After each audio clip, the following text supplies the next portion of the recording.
God! Oh my God! On October 15th, Kuala Lumpur, Malaysia, was hit by an unprecedented heavy rain. The heavy rain, which lasted for several hours, eventually led to a landslide disaster in the Melawati Gardens area of Ampang. At around 10:30 a.m., a huge roar suddenly came from the Jalan Serdang section of Taman Melawati, Ampang. Azari Abd Taharim, chairman of the Taman Melawati Residents Association, said in an interview with reporters that a large amount of soil and gravel collapsed from the hillside in an instant, instantly cutting off the road to nearby residential areas. I looked at the huge rock rolling down from the mountain, hitting the guard box next to it and knocking it over directly to the ground. Azari described to the reporter, not only that there were several thick trees nearby that would the impact knock down the roofs of some houses and damage vehicles. It could be clearly seen from a video taken at the scene that the debris flow caused by the landslide hits everything around it, like a flood that breaks a bank.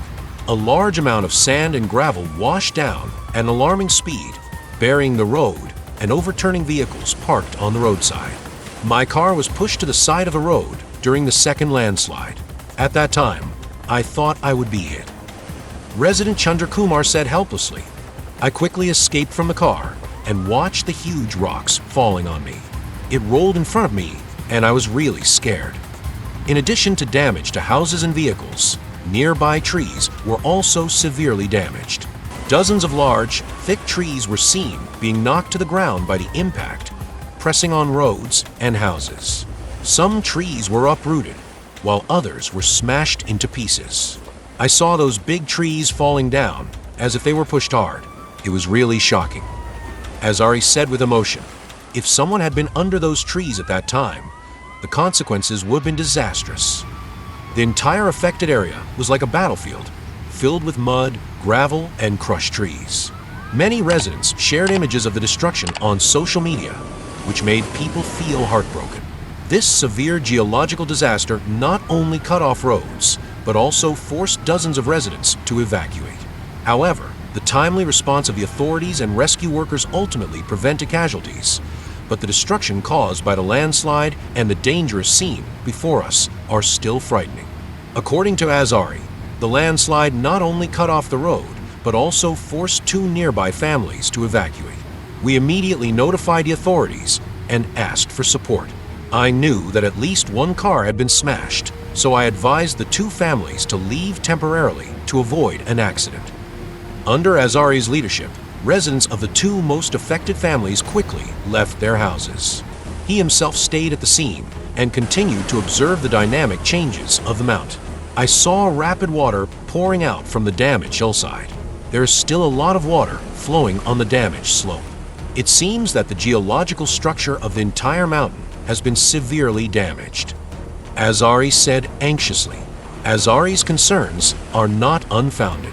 I saw the water flowing continuously from the hillside, surging like a galloping horse, scouring the mountain, making the already fragile geological structure even worse. As long as there is a little more external force, this dangerous mountain may collapse again at any time. I'm really worried that a second landslide will happen. If it does happen, the consequences will be disastrous. Azari said anxiously. Residents nearby are very scared and have shared these terrible scenes on social media, hoping to attract the attention of the authorities. Pay attention to. Sure enough, as time goes by, the damage scope of landslides continues to expand. A large amount of mud and gravel continued to pour down from the hillside, burying the road and damaging nearby houses and vehicles. Some thick trees also fell in the rolling mudslides, falling on roads and houses. My car was pushed to the side of the road in the second landslide, and I was almost hit at that time. Chandra Kumar, a nearby resident, recalled, "At that moment, I really thought I was finished, and I was scared, broken." Just when the lives of Chandra and other residents were in danger, the fire department and police rushed to the scene.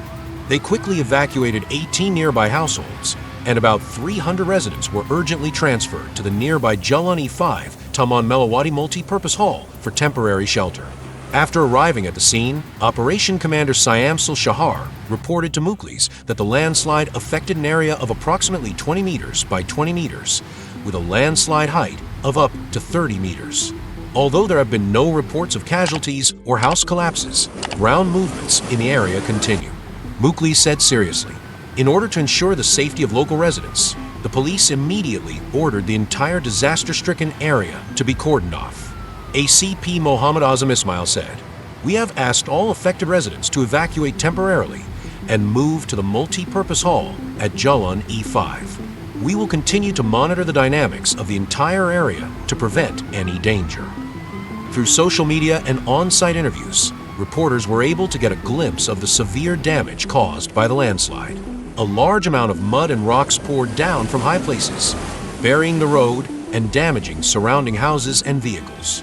Although the landslide caused serious property losses, the timely response of relevant departments at least prevented casualties.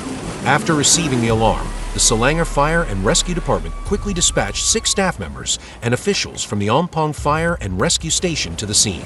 They carried the necessary mechanical equipment and conducted a careful survey and assessment of the entire disaster area.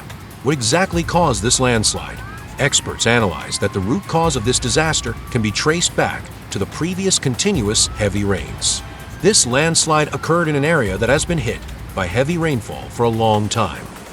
As Ari explained to reporters, excessive precipitation will inevitably increase the pressure on the geological structure, causing the mountain to become more fragile.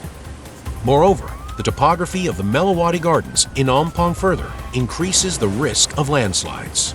The slope of the mountain in this area is very steep, and the geological structure is relatively fragile.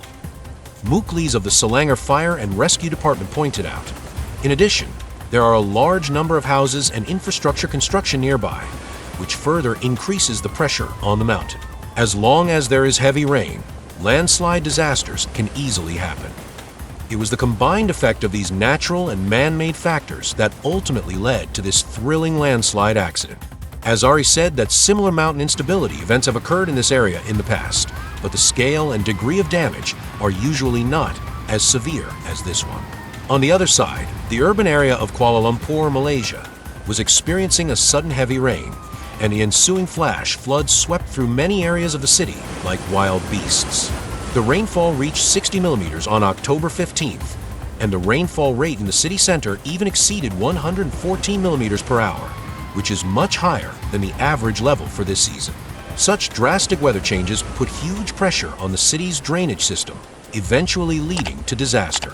Floods caused by heavy rains quickly flooded Kuala Lumpur's main roads, causing traffic to plunge into unprecedented chaos.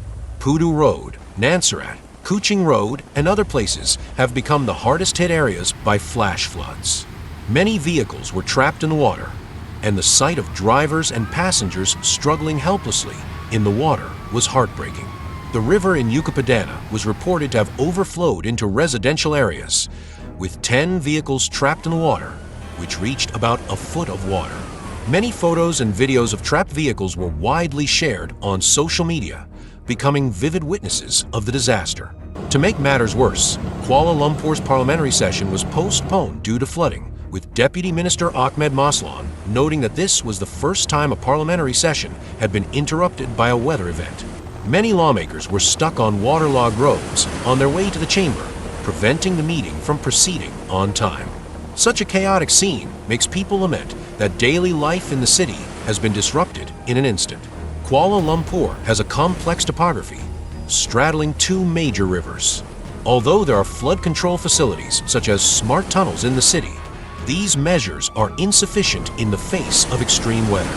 Although the smart tunnel is designed to reduce flooding in the city center, it was closed for flood operations at 10:50 a.m. during this rainfall. Many residents question the maintenance of drainage systems, believing that it is poor management that leads to flooding. As the floods spread rapidly, the Kuala Lumpur City Hall immediately issued a warning to remind motorists to drive carefully. The fire department also launched emergency response measures quickly, and flood information was constantly updated on social media to indicate that the public was informed of the latest situation. Despite this, many residents remain at great risk. The occurrence of flash floods has made people vigilant. The meteorological department's thunderstorm warning reminded the public to be careful of strong winds and flash floods at noon and evening. Thank you for liking, leaving comments. subscribing, and turning on the little bell, we will update every day.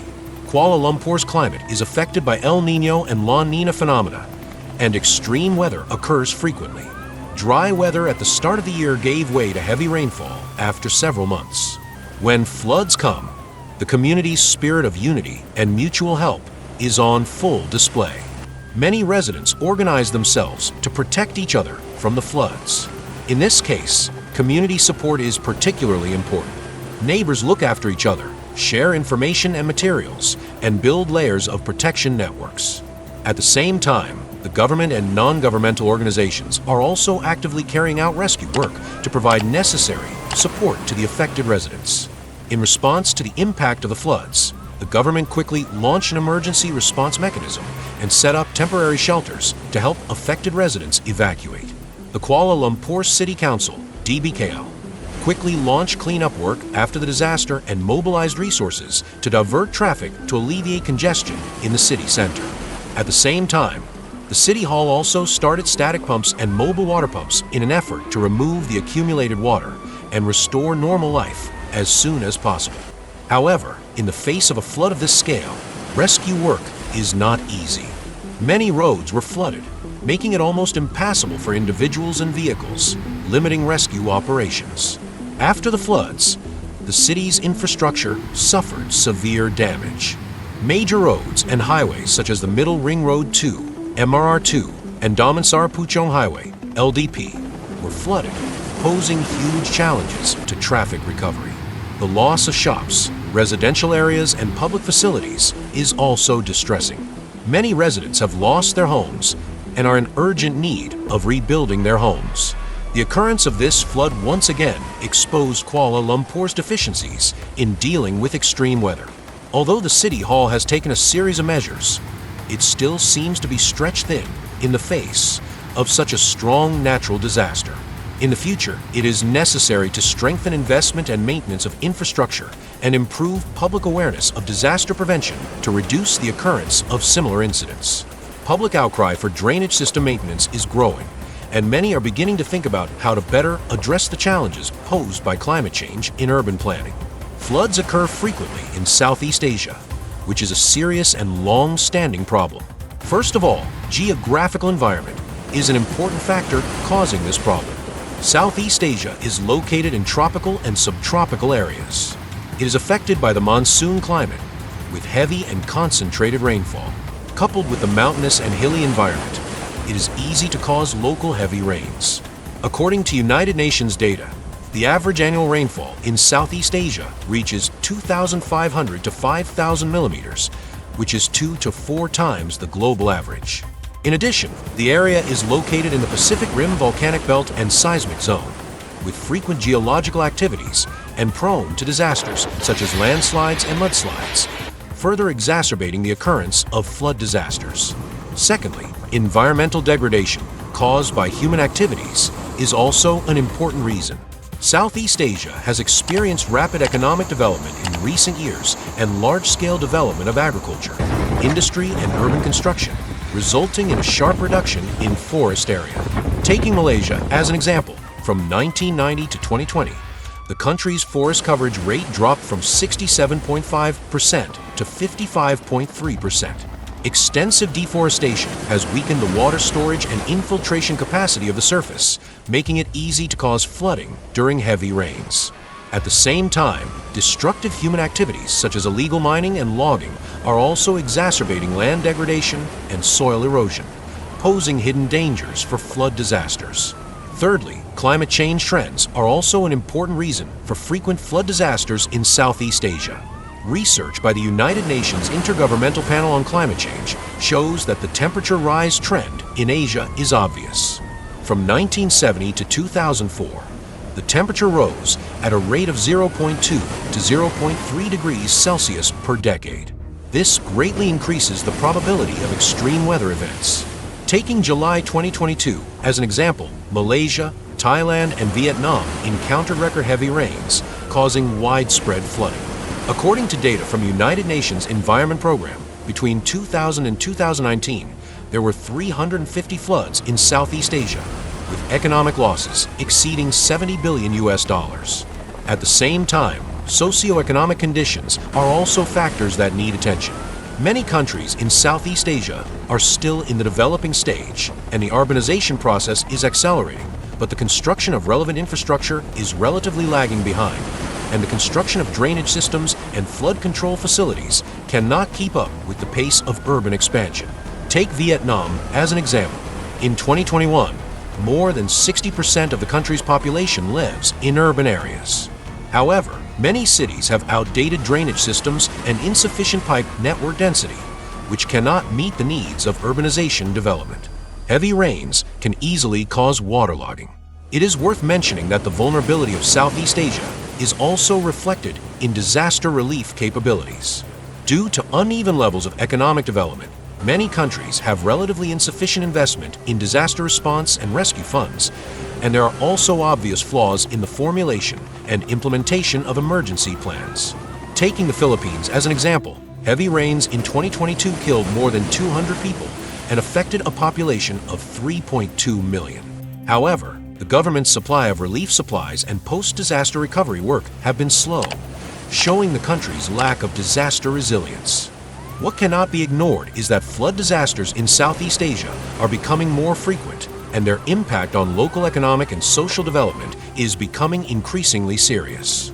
United Nations data shows that between 2000 and 2019, direct economic losses caused by floods in Southeast Asia reached $44.5 billion, with Indonesia, the Philippines, and Vietnam being the hardest hit areas. Some areas have also experienced repeated disasters, placing a heavy burden on local people's lives and local economic and social development. In the process of responding to flood disasters, some countries in Southeast Asia have taken some effective measures, which are worthy of learning and reference by other countries. First of all, Indonesia has made active explorations in strengthening flood early warning and emergency management. In order to improve prevention capabilities, the country has established a national flood early warning system. The Meteorological Department works closely with local governments to monitor meteorological data in real time. Once extreme weather that may cause floods is discovered, early warning information is immediately issued to instruct people to move to avoid danger in a timely manner.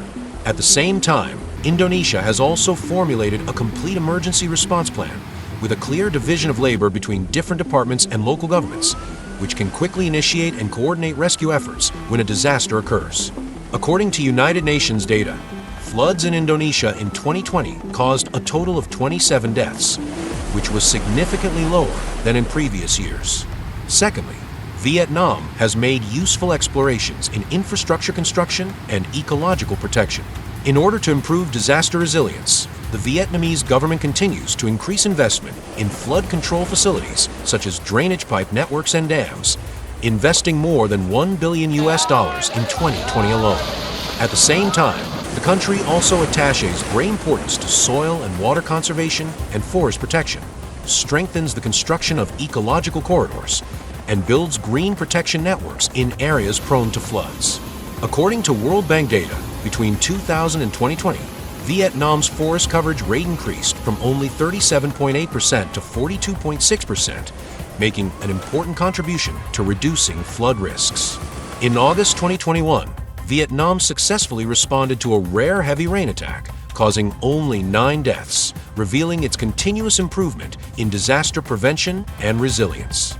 Thirdly, the Philippines deserves attention in strengthening community participation and emergency drills. In order to enhance the disaster prevention awareness and disaster resistance skills of the whole society, the Philippine government has issued relevant laws and regulations requiring all communities to conduct regular disaster prevention and reduction drills and jointly participate with local governments, enterprises, and residents.